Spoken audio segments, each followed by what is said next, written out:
بسم اللہ الرحمن الرحیم۔ آج میں آپ کے سامنے بہتان عظیم گھڑنے والے چند مفسرین کا ذکر کروں گا جنہوں نے ایمان اور عقیدے کو برباد کرنے میں بہت ہی زیادہ کردار ادا کیا ہے۔ سب سے پہلے میں آپ کو یہ بتاؤں کہ یہ بہتان عظیم کیا چیز ہے تاکہ اس کی شدت کا آپ کو اندازہ ہو۔ پھر جنہوں نے یہ بہتان عظیم گڑھا ہے ان کے بارے میں آپ جان سکیں کہ کس قدر شیطان کے اعلیٰ کار بنے رہے ہیں۔ دیکھیے، اللہ تعالیٰ نے جو قرآن میں ایک بہتان عظیم کا ذکر کیا ہے وہ ہے کہ بولی بالی معصوم خواتین کے اوپر جو بدکاری کا الزام لگائیں، اور اس سلسلے میں وہ واقعہ جو منافقین نے اور مشرکین نے عائشہ رضی اللہ تعالیٰ عنہا کے اوپر بہتان عظیم گڑھا، اس کو اللہ تعالیٰ نے بہتان عظیم کہا، اور بعد میں ان کے حق میں آیات نازل کر کے اللہ تعالیٰ نے اصل حقیقت بیان کر دی کہ یہ معصوم ہیں، اور جنہوں نے یہ بہتان عظیم گڑھا ہے یہ بہت ہی زیادہ شرارتی اور بہت ہی زیادہ بڑے منافق اور اللہ کے غضب کا یہ شکار ہونے والے ہیں۔ اور جو چند مسلمان بھی ان کی باتوں میں آ گئے تھے، مالک ان کے اوپر اپنی احسان جتاتا ہے کہ اگر میرا فضل و کرم تمہارے اوپر نہ ہوتا تو بہت بڑے عذاب کی لپیٹ میں تم لوگ آ جاتے۔ تو آپ اس بات سے اندازہ لگائیں کہ یہ جو بدکاری ہے یا اس طرح کی چیزیں ہوتی ہیں، شرک تو اس سے بھی بڑا گناہ ہے، اور تمام انبیاء جو ہیں وہ ہر بڑے سے بڑے مومن اور مومنہ سے زیادہ عزت والے ہیں اور زیادہ معصوم ہیں، اور ان کے اوپر شرک جیسا بہتان لگانا، الزام لگانا، یہ بہت بڑی جسارت ہے۔ اصل میں جب یہ علماء خود مشرک بن جاتے ہیں، خود بد کردار بن جاتے ہیں، اپنی بد کرداری کو چھپانے کے لیے، اپنے شرک کو چھپانے کے لیے ان مفسرین نے انبیاء تک کو نہیں چھوڑا ہے، اور عوام کو یہ تاثر دینے کی کوشش کی ہے کہ یہ چیزیں ایسی نہیں ہیں، یہ تو ہمارے انبیاء بھی کیا کرتے تھے۔ اس طرح انہوں نے ان کے اوپر الزام لگا کے اصل میں اپنے اوپر پردہ ڈالنے کی کوشش کی ہے۔ لیکن اللہ تعالیٰ نے اپنے بندوں کے ذریعے ان کے یہ پردے اٹھا دیے ہیں تاکہ لوگوں کو ان کا اصل مکروہ چہرہ نظر آئے، اور یہ سیاہ چہرے آپ کو نظر آ جائیں کہ کس طرح ان گنی داڑھیوں کے نیچے شیطان کو سجدے کرنے والے سر موجود ہیں۔ ان کی ٹوپی، ان کے ٹخنے ننگے، اور ان کی ظاہری شکل اور وضع قطر کے اوپر نہ جانا، ان کے عقائد کو پہلے چیک کرنا، اور ہر چیز کو اللہ کی کتاب کے اوپر اور ایمان خالص کے اوپر چیک کرنے کے بعد، پرکھنے کے بعد، اس کسوٹی کے اوپر پرکھنے کے بعد پھر کسی کے بارے میں اپنی حتمی رائے قائم کرنا۔ اس سلسلے میں دیکھیے، جو ایک مفسر جو بڑے شہرت ہے، حالانکہ ان کی بڑا نام ہے اور بہت ہی زیادہ ان کے مرید ہیں، یہ تبلیغی جماعت کی طرف میرا اشارہ ہے، شاید اس سے زیادہ کوئی بڑی منظم جماعت پوری دنیا میں کام کر رہی ہو، اور 50 لاکھ کے ان کے اجتماع ہوتے ہیں۔ یہ کہتے ہیں کہ وہاں بنگلہ دیش میں ہمارا اجتماع ہوا، 50 لاکھ ہو گئے، رائے ونڈ کا تو کہنا ہی کیا، حتیٰ کہ یہاں تک ان کے منہ سے نکلتا ہے، مقابلہ کرتے ہیں کہ حج کے بعد اگر بڑا اجتماع ہوتا ہے تو ہمارا اجتماع ہوتا ہے۔ لیکن اب میں اپنے بھائیوں کو بتانا چاہ رہا ہوں کہ یہ بڑا اجتماع کس بنیاد کے اوپر ہوتا ہے، کس لٹریچر کے اوپر ہوتا ہے۔ ان کی ایک کتاب ہے جس کا نام ہے تبلیغی نصاب، زکریا صاحب نے لکھی ہے، اور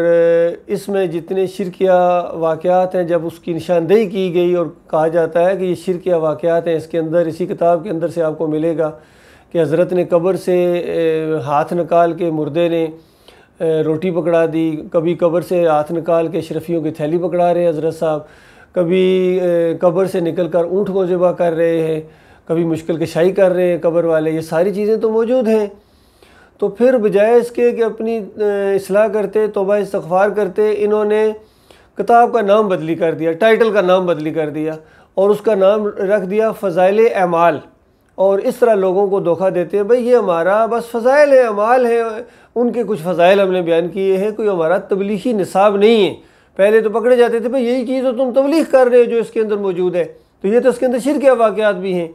قرآن بھی ہے، حدیث بھی ہے اور شرکیہ واقعات بھی ہیں، حق اور باطل کو ملا کے پیش کر رہے ہو، تو لوگوں کے ایمان کو پہلے برباد کرتے ہو، پھر ان کو نمازی بناتے ہو، پھر ان کو کہتے ہو کہ کبھی جھوٹ نہ بولا کرو، یہ نہ کیا کرو،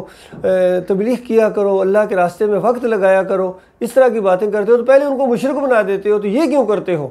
تو اس وجہ سے انہوں نے اس کا نام فضائل اعمال رکھ دیا۔ اس کے اندر زکریا صاحب آدم علیہ السلام کے اوپر شرک کا الزام لگاتے ہیں اور کہتے ہیں کہ نبی صلی اللہ علیہ وسلم نے یہ روایت بیان کی ہے، یہ واقعہ نبی علیہ السلام نے بیان کیا، گویا آخری نبی کے اوپر، پہلے نبی کے اوپر آدم علیہ السلام اور آخری نبی محمد صلی اللہ علیہ وسلم کے اوپر گویا یہ شرک کا الزام آ گیا کہ یہ دونوں اس شرک کے قائل تھے، نعوذ باللہ۔ اور واقعہ اس طرح بیان کرتے ہیں کہ آدم علیہ السلام کی توبہ قبول نہیں ہو رہی تھی، جب وہ پھل کھا گئے یا اس درخت کے قریب چلے گئے تو اللہ تعالیٰ سخت ناراض ہوا، تو وہ توبہ قبول نہیں ہو رہی تھی، ہر طریقہ اختیار کیا، رو رو کے برا حال ہو گیا، اور آخر میں جب ان الفاظ سے توبہ کی کہ یا اللہ تجھے محمد صلی اللہ علیہ وسلم کا واسطہ مجھے معاف کر دے، تو ایک دم اللہ تعالیٰ نے کہا، اس روایت کی میں بات کر رہا ہوں، یہ جھوٹی مل کر روایت کے متعلق میں بات کر رہا ہوں، کہ اللہ تعالیٰ نے کہا کہ محمد اے آدم، یہ تو نے محمد صلی اللہ علیہ وسلم کا واسطہ دیا، تجھے کیسے پتہ چلا یہ نام ہے، اور اس نام سے اگر کوئی واسطہ دے تو پھر میں لازمی اس دعا کو قبول کرتا ہوں۔ تو آدم علیہ السلام نے کہا کہ جب آپ نے مجھے پیدا کیا تھا تو میں نے جیسے ہی آنکھ کھولی تو عرش کے اوپر یہ نام تیرے نام کے ساتھ لکھا ہوا تھا، اسی وقت مجھے کچھ اندازہ ہو گیا کہ یہ نام کوئی بہت ہی اونچا، اور اس نام تو آج میرے ذہن میں ایسے یہ بات آ گئی۔ تو پھر اللہ نے کہا کہ ہاں بالکل صحیح، تو نے اندازہ لگایا، اگر میں محمد کو پیدا نہ کرتا، میں جہانوں کو پیدا نہ کرتا، یا میں تجھے پیدا نہ کرتا۔ تو یہ خالص جھوٹی بے ایمان روایت ہے، اللہ کے بندوں، کسی حدیث کی کتاب میں نہیں ہے،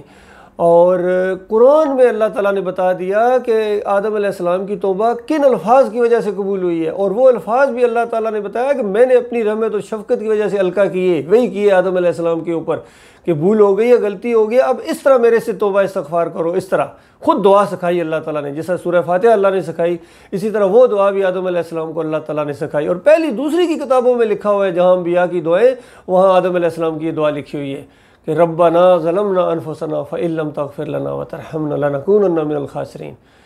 کہ اے اللہ ہم دونوں نے، یہ دونوں کی دعا ہے آدم علیہ السلام اور حوا علیہ السلام کی، کہ ہم دونوں نے اپنی جانوں کے اوپر ظلم کیا ہے، یعنی آپ کی نافرمانی ہوگی، ہم نے اپنی جان پر ظلم کیا ہے، اگر تو نے ہمیں معاف نہ کیا اور ہمارے اوپر رحم نہ کیا تو ہم برباد ہو جائیں گے۔ تو اس طرح اللہ تعالیٰ نے توبہ استغفار قبول کی، لیکن یہ جھوٹی بے ایمان روایت کہتی ہے کہ اس طرح نہیں بلکہ واسطے وسیلے سے، اس طرح یہ بہتان عظیم ہے دو انبیاء کے اوپر۔ دوسرا بہتان عظیم کتاب التوحید، اب ذرا کتابوں کے نام دیکھیں اور ان کے اندر ان کے کارنامے دیکھیں۔ کتاب التوحید، توحید کی کتاب، اور یہ عبد الوہاب نجدی صاحب نے لکھی ہے، جس کی وجہ سے لوگ عام طور پر لوگوں کو وہابی ٹائپ کہتے ہیں کہ عبد الوہاب نجدی کے یہ ماننے والے ہیں، لیکن عبد الوہاب نجدی کا شرک ان کو نظر نہیں آ رہا ہے۔ اس کتاب کے اندر انہوں نے آدم علیہ السلام کے اوپر شرک کا الزام لگایا، اور کہتے ہیں کہ اور پھر ظاہری بات ہے محمد صلی اللہ علیہ وسلم نے بتایا، یہ محمد صلی اللہ علیہ وسلم کے اوپر بھی یہ الزام آتا ہے۔ تو کہتے ہیں کہ آدم علیہ السلام کی اولاد نہیں بچتی تھی، جو پیدا ہوتی تھی مر جاتی تھی، اور پھر ہر دفعہ شیطان ابلیس آ کے کہتا تھا کہ میں وہی ہوں جس نے تمہیں جنت سے نکلوایا تھا، تم جب تک میری بات نہیں مانو گے یہ تمہاری اولاد نہیں بچ سکتی ہے، اس کا اب جو بچہ پیدا ہو اس کا نام رکھنا عبد الحارث، اور اس جھوٹی روایت کے مطابق حارث ابلیس کا نام ہے، تو عبد الحارث کا مطلب حارث کا بندہ، یعنی ابلیس کا بندہ، شیطان کا بندہ، بس یہ نام رکھو، دیکھنا تمہارا بچہ صحیح سلامت پیدا ہوگا۔ لیکن ہر بار آدم علیہ السلام اور حوا علیہ السلام اس کی یہ بات رد کر دیتے تھے،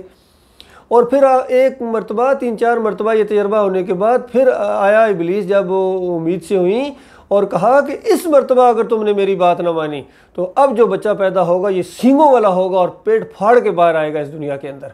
تو اس کے بعد عبد الوہاب نجدی صاحب کہتے ہیں کہ دونوں باپ اور بیٹے کے اوپر بچے کی محبت غالب آ گئی، اور انہوں نے وعدہ کر لیا کہ ٹھیک ہے ہم بچے کا نام عبد الحارث شیطان کا بندہ رکھیں گے۔ تو اس کے بعد جب عید کر لیا تو بچہ صحیح سلامت پیدا ہو گیا، مرا بھی نہیں، تو پھر ظاہری بات ہے عید بھی کیا ہوا تھا، نام رکھ دیا۔ تو عبد الوہاب نجدی صاحب لکھتے ہیں کہ اصل میں یہ شرک فی العبادت نہیں تھا بلکہ شرک فی العطاعت تھا۔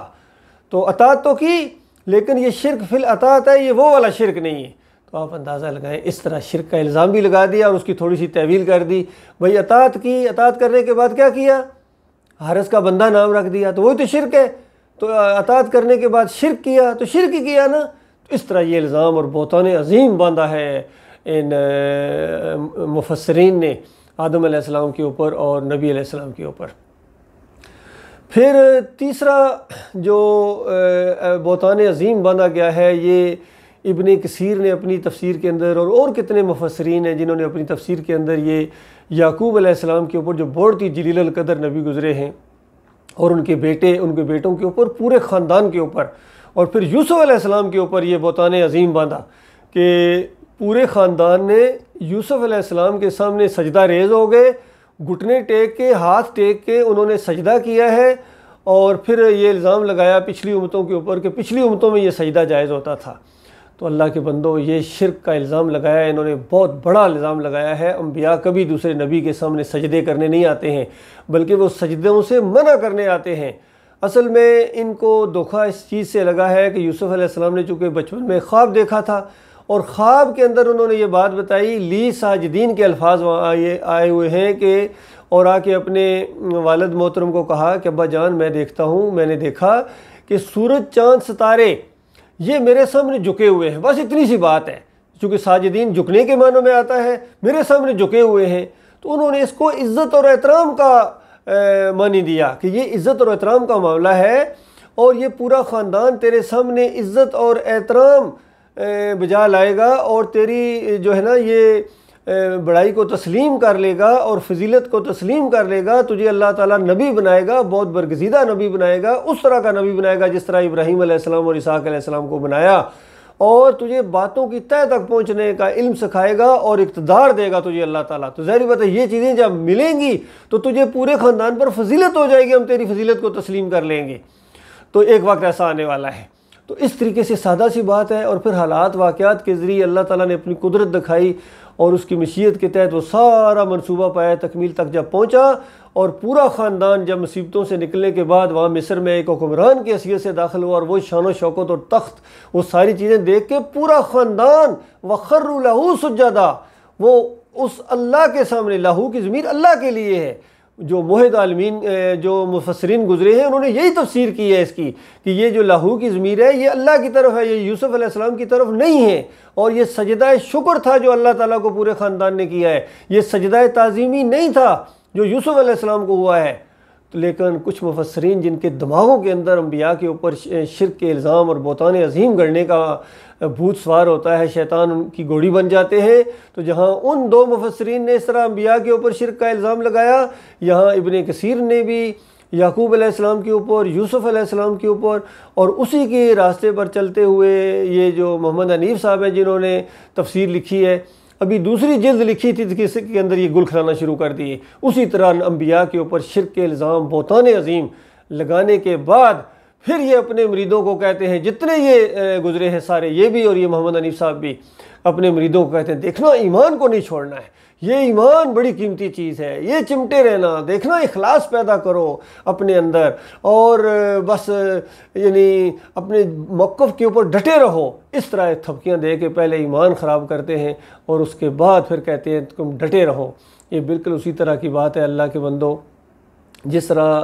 ابن تیمیہ، احمد ابن حنبل اور اس طرح کے اور جو مفسرین گزرے ہیں، انہوں نے یہ مردوں کے عقیدہ، سننے کا عقیدہ جسے سماع موتیٰ کہتے ہیں، مردوں کے سننے کا عقیدہ بھی دیا کہ یہ ایمان لاؤ کہ مردے سنتے ہیں، حالانکہ اللہ کی کتاب الحمدللہ سے لے کر والناس تک اسی مسئلے کو بیان کرتی ہے، نہیں سنتے ہیں، نہیں سنتے ہیں، نہیں سنتے ہیں، اموات غیر احیاء وما انت بمسمع من فی القبور انک لا تسمع الموتى وهم عن دعائهم غافلون۔ یہ ساری چیزیں موجود ہیں، لیکن ان کی سمجھ میں یہ چیزیں نہیں آتی ہیں، کہتے ہیں سنتے ہیں سنتے ہیں سنتے ہیں۔ بھائی جب تم نے عقیدہ سننے کا ان کے اوپر پیش کر دیا اور بنا دیا تو لوگ تو پکاریں گے، لیکن ساتھ ہی یہ کہتے ہیں دیکھنا پکارنا نہیں ہے، اگر پکارو گے تو تم مشرک ہو جاؤ گے، واسطہ وسیلہ دو گے تو تم مشرک ہو گے، لیکن سنتے ہیں، اگر سننے کا عقیدہ تم نے نہ رکھا تم مسلمان ہی کوئی نہیں ہو۔ تو اس کے اوپر ڈاکٹر مسعود الدین عثمانی رحمۃ اللہ علیہ یہ کبھی شعر پڑھا کرتے تھے کہ درمیانے کار دردیا تختہ بندم کر دئی بعد می گویم کہ دامن تر نکم ہوشیار باش. یعنی اس کا معنی وہ شعر تو پوری طرح شاید میں نہیں صحیح طریقے سے پڑھ سکا ہوں، لیکن اس کا معنی مفہوم یہ ہے کہ میرے ہاتھ پاؤں باندھ کے تم نے مجھے پانی اور دریا کے اندر پھینک دیا ہے، اور اب مجھے کہتے ہو کہ احتیاط کرنا، دیکھنا احتیاط کرنا تیرے کپڑے گیلے نہ ہونے پائیں. تو کپڑے تو گیلے ہوں گے. اللہ کے بندوں، ان مفسرین نے پہلے عقیدہ مشرکانہ بنایا ہے اور پھر کہتے ہیں کہ ڈٹے رہو اور دیکھنا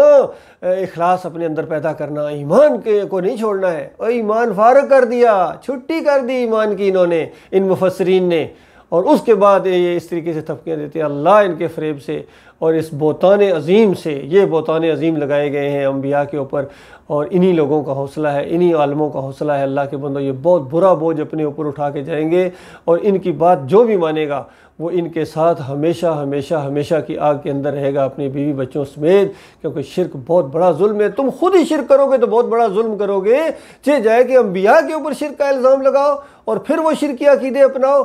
تو یہ آج لوگ کہ شاید انبیاء بھی اسی طرح کرتے تھے. آنے دو قیامت کا دن، مالک کی کتاب کہتی ہے آنے دو قیامت کا دن، انبیاء کے اوپر لگا لو. آج انبیاء کے اوپر یہ